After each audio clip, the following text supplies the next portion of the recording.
narasi yang menggambarkan realita keras di balik bisnis barbershop, menyoroti kontras antara karyawan kutu loncat yang bermasalah dengan segelintir orang yang setia karena visi. Mereka sejalan dengan perusahaan seleksi alam di balik kursi cukur. Lampu neon barbershop ini sudah menjadi saksi bisu atas ratusan wajah yang datang dan pergi.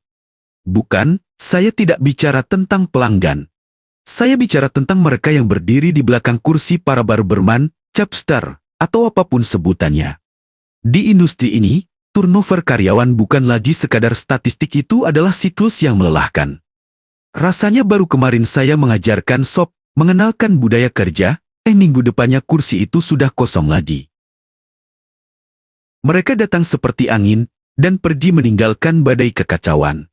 Kami menyebut mereka kutu loncat. Awalnya mereka datang dengan janji manis. Saya butuh kerja. Pak, saya mau belajar. Saya siap disiplin. Namun, waktu adalah penguji kejujuran yang paling kejam. Satu persatu tabiat asli mulai terkelupas. Mulai dari halaman-halaman kecil yang menjengkelkan, handuk kotor dilempar sembarangan, stasiun kerja yang penuh sisa rambut dan debu karena malas menyapu, hingga bau badan yang mengganggu pelanggan. Kata jorok rasanya terlalu sopan untuk menggambarkan mentalitas mereka yang tidak menghargai kebersihan tempat mereka mencari makan. Lalu masuk ke fase berikutnya, kebohongan. Alasannya selalu dramatis, sakit mendadak, ban bocor, nenek meninggal entah nenek yang keberapa, padahal realitanya. Mereka hanya malas, hobi membolos menjadi kebiasaan, meninggalkan tim lain kewalahan menangani antrean. Namun, yang paling menyakitkan adalah pengkhianatan. Ada tipe karyawan yang bukan hanya malas, tapi curang chatting.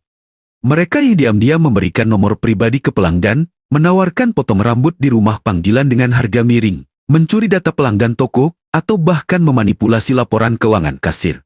Saat saya lengah, mereka makan dari piring yang saya sediakan, tapi diam-diam melubangi piring itu. Saya sering bertanya-tanya, kenapa susah sekali mencari orang yang setia. Sampai akhirnya saya menyadari satu halaman penting. Barbershop ini bukan sekadar tempat kerja, ini adalah kendaraan. Para kutu loncat itu pergi bukan hanya karena mereka bermasalah, tapi karena kendaraan ini tidak membawa mereka ke tempat yang mereka mau, yaitu uang instan tanpa kerja keras. Mereka tidak punya mimpi jangka panjang, hanya nafsu sesaat. Di sisi lain, ada segelintir orang yang bertahan. Siapa mereka? Mereka bukanlah orang yang paling hebat skillnya saat pertama datang. Tapi mereka adalah orang-orang yang mimpinya bisa diwujudkan di perusahaan ini. Mereka yang melihat bahwa barbershop ini adalah wadah untuk mereka bertumbuh, menjadi top stylist, menjadi manajer, atau bahkan menjadi mitra bisnis di masa depan.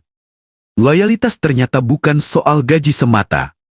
Loyalitas lahir ketika visi perusahaan bertemu dengan mimpi pribadi karyawan.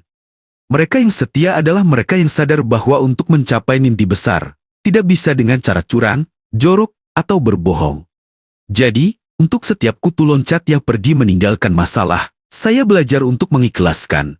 Itu adalah cara semesta membersihkan sampah dari toko saya, menyisakan ruang kosong bagi para pemimpi sejati yang siap bekerja dengan hati. Karena pada akhirnya, kualitas gunting bisa diasah, tapi kualitas karakter, itu harga mati.